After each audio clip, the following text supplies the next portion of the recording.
आज मैं आप सबके लिए लेके आई हूँ गेहूं के आटे के बहुत ही क्रिस्पी और करारे बिस्किट की रेसिपी। इन बिस्किट को आप झटपट से घर के ही सामान से बना के तैयार करेंगे। खाने में बहुत ही स्वादिष्ट बढ़िया ये बिस्किट बनके तैयार होते हैं। एक एक बिस्किट आपका एकदम परफेक्ट बनके तैयार होगा और बिल्कुल नए तरीके से ये बिस्किट हम बनाएंगे। देखें कितना ज़्यादा क्रंची और बढ़िया ये बना है। मैं इसे तोड़ के दिखा रही हूँ, बहुत ही खस्ता करारा बनता है। इसे बनाने के लिए आधे कप आपको चीनी लेनी है और आधे कप ही पानी लेना है। दोनों को मैंने बराबर लिया है। अगर आपको थोड़ा मीठी ज़्यादा बिस्किट पसंद है तो थोड़ी सी चीनी 2-3 चम्मच आप और डाल सकते हैं। और अब हम चीनी को इस तरह से चलाते हुए घोल लेंगे, या फिर आप चीनी को थोड़ी देर के लिए पानी में डाल के छोड़ दीजिए तो ये अपने आप ही घुल के तैयार हो जाएगी। तो जैसा करना चाहें वैसा कर सकते हैं, ईज़िली ये चीनी अच्छे से घुल जाएगी। आप क्या करेंगे, ये चीनी देखें पानी में कुछ इस तरह से घुल गई है, तो बाकी की तैयारी भी कर लेते हैं। और चीनी को हमें साइड रख देना है। जो थोड़े बहुत इसमें क्रिस्टल रह गए हैं तब तक वो भी घुल जाएंगे जब तक हम दूसरी तैयारी करेंगे। तो बस इस तरह से घुलने के बाद हम इसे साइड रख देते हैं। एक थाली ले लेंगे और इसमें हम डालेंगे गेहूं का आटा। यहाँ पे मेजरमेंट कप से मैंने 2 कप लिया है। आप घर की कोई कटोरी ले लीजिए या कोई कप ले लीजिए, सारी चीज़ें उसी के नाप से डाल लीजिए। यहाँ पे 2 कप गेहूं के आटे का हम इस्तेमाल करेंगे। तो यहाँ पे मैंने अभी 1 कप डाला है और 1 कप और ले लिया है, तो ये हो गया पूरे 2 कप गेहूं का आटा। और बस इस तरह से लेने के बाद इसमें हम सूजी ऐड कर देंगे। यहाँ पे देखें बारीक वाली सूजी का मैंने इस्तेमाल किया है और ये भी हमने 2 चम्मच डाली है, बहुत ज़्यादा नहीं डाली है। साथ में हम इसमें 1/4 चम्मच इलायची का पाउडर डालेंगे और ये सारी चीज़ें हमें डालना है। साथ में मैंने यहाँ पे ये कोकोनट लिया है। आपको अगर कोकोनट का फ्लेवर अच्छा लगता है तो आप इसे डाल सकते हैं, नहीं तो आप इसे स्किप भी कर सकते हैं। या फिर जो गोला वाला नारियल रहता है उसे भी कद्दूकस के डाल सकते हैं। यहाँ पे मैंने खरबूजा के बीज डाले हैं। ये भी पूरी तरह से ऑप्शनल है, अगर आप इसे डालना चाहें तो डाल सकते हैं। अब इन सारी चीज़ों को अच्छे से हमें मिक्स कर लेना है। बढ़िया तरीके से ये सारी चीज़ें मिला लेंगे।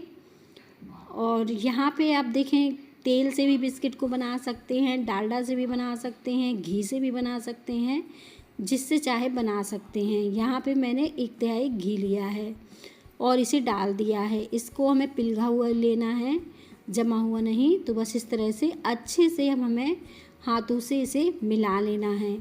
इस मोयम को हम जितना बढ़िया मिला लेंगे उतनी ही करारी खस्ता हमारी बिस्किट बनके तैयार हो जाएगी। और इन बिस्किट को बनाने के लिए आपको बहुत ज़्यादा समय नहीं लगता है, घर के किचन में ही, क्योंकि ये सारी चीज़ें आपको इजीली मिल जाएंगी, झटपट से इन्हें बना सकते हैं। अब देखें मैंने मोयम को अच्छे से मिक्स कर लिया है, कुछ इस तरह से ये मिक्स हो गया है।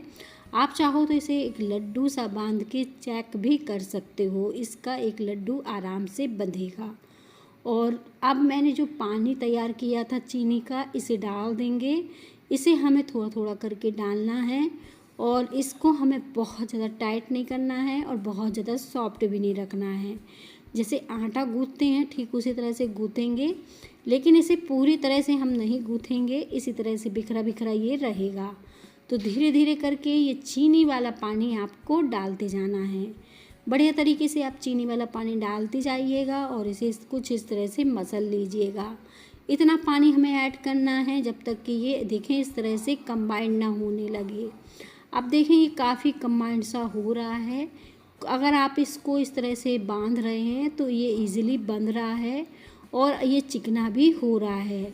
तो आपको इतना पानी इसमें डालना है चीनी वाला जब तक कि इजीली ये कंबाइंड ना होने लगे। अब देखें इस तरह से जब कंबाइंड होने लगे तो इस तरह से हमें एक छोटी नींबू के साइज़ की लोई लेना है, बहुत ज़्यादा बड़ी नहीं, और इसे इसी तरह से गोल करना है, चिकना करना है और पेड़े जैसा दबाना है। देखें इस बॉल को जिसे मैंने बनाई है अभी, और इस तरह से बनाते जाएंगे, बढ़िया तरीके से कंबाइन करेंगे, नहीं तो ये कढ़ाई में खुल सकती है। तो इन्हें बढ़िया से आप इस तरह से कंबाइन करिएगा। अच्छे से चिकना कर लीजिएगा। देखें ये परफेक्ट बने हैं। अब मैं इसे बता रही हूँ आपको, इस तरह से आपको गोला करना है और इन्हें दबा देना है। पेड़े के जैसे हमें दबा देना है और चारों तरफ से चिकना कर देना है, कुछ हाथों से इस तरह से दबाकर। अच्छी तरह से ये देखें बनके तैयार हो गई हैं। और सेकने में जब हम इन्हें सेकेंगे तो ये एकदम परफेक्ट बढ़िया आपकी बनके तैयार होंगी। तो पेड़ा की जैसे दबा दीजिएगा, बहुत ज़्यादा मोटी ना रखिएगा ताकि ये अच्छे से सिक के तैयार हो जाए। अब इसी तरह से हमें बाकी के ये पेड़े से बना के तैयार कर लेना है। तो देखें एक एक करके मैंने सारे पेड़े जो हैं बना के तैयार कर लिए हैं। बहुत ही जल्दी ये पेड़े बन जाते हैं और इसे बनाने के लिए आपको बहुत ज़्यादा समय भी नहीं लगा। झटपट से आप इस तरह से बना के तैयार कर लीजिएगा। इसके बाद आप कढ़ाई रखिएगा गैस पे, तो ईज़िली ये बन के तैयार हो जाएंगे। तो चलिए अब इनको हम सेक लेते हैं। इसके लिए हम तेल या घी जो भी आप सेकना चाहें उसमें सेक सकते हैं। अगर आपको कोई बिस्किट बहुत मोटी लगे या फटी लगे तो उन्हें एक सा कर सकते हैं। तो देखें इस तरह से बना ली है। तो चलिए तेल गरम करने के लिए रख देते हैं। तेल को यहाँ पे मैंने देखें धीमी आंच में गरम करने के लिए रख दिया था और इस तरह से ये गरम हो गया है। अब एक एक करके इन्हें डाल देंगे। बस ध्यान रखना है तेल गरम होने के बाद हमें गैस को तेज़ बिल्कुल नहीं करना है, एकदम धीमे आंच में हमें इन्हें सेकना है। जितनी बढ़िया आप धीमी आंच में इन्हें सेकेंगे अंदर तक अच्छे से सेकेंगी और कढ़ाई में आपकी जितनी आए एक साथ 8 से 10 उतनी आप डाल दीजिए। नीचे से सिकने के बाद ही इन्हें पलटना है। देखिए कितने बढ़िया इसमें क्रैक पड़ना शुरू हो गए हैं। कुछ भी नहीं किया हमने और ये परफेक्ट बढ़िया सिकना शुरू हो गए हैं। अब इनका अच्छा सा कलर आने तक आपको सेकना है, जैसा कलर आपको पसंद हो बिस्किट में, और जितनी ज़्यादा क्रिस्पी करारी पसंद हो उस हिसाब से आप इन्हें सेक सकते हैं। अब इन्हें सेकने के बाद हम इन्हें निकाल लेंगे और बाकी के बिस्किट भी अब हम इसी तरह से सेक कर तैयार करेंगे जैसे अभी सेकी है।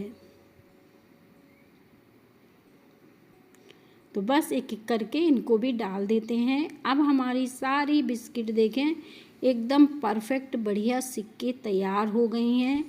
खाने में बहुत ही ज़्यादा ये क्रिस्पी करारी हैं। अच्छे से ये ठंडी हो गई हैं। मैं इसे तोड़ के दिखाती हूँ कितनी ज़्यादा ये क्रिस्पी करारी सी बनके तैयार हुई हैं। अगर आपने इन बिस्किट को एक बार ट्राई किया तो बार बार इन बिस्किट को ट्राई करेंगे क्योंकि बनती ही इतनी ज़्यादा ये मज़ेदार है। ये देखें बहुत ही क्रिस्पी करारी है। रेसिपी अच्छी लगे तो रेसिपी को लाइक ज़रूर करिएगा और मुझे कमेंट में बताइएगा कि कैसी लगी हमारी आज की रेसिपी।